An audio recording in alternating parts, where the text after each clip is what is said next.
down the road, I can't help but think about how cool of an experience this is to be able to go and deliver these trucks all over the place, be able to serve the men and women in the law enforcement and fire and EMS communities, and be able to build these trucks, take them from a regular truck and outfit them into a vehicle that's going to save life and property all over the western U.S.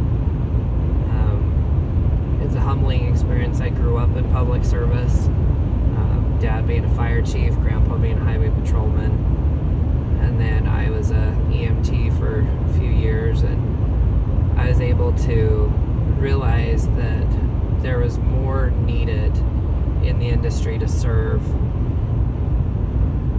our public response agencies.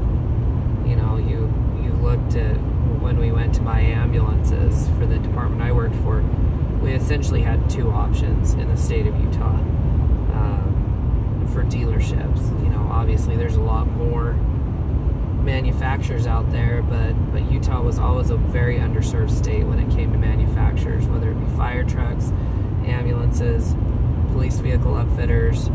You know, going into this business in 2020, right as the pandemic was starting to rage, there was 3 upfitters in the state of Utah. We're now the 4th. We're certainly not the largest, and we have a long way to go before we would ever be considered that. But we've been able to handle a niche market on a lot of these smaller agencies who just get kind of forgotten about and left in the dust. You know, some dealerships and upfitters, they don't want to deal with agencies if they aren't buying 10 or 15 vehicles at a time. We specialize in departments that are 1 to 2 vehicles at a time. We take our time as if they're buying, you know, 20 plus vehicles. We give them the same attention to detail, the same service, and the same quality.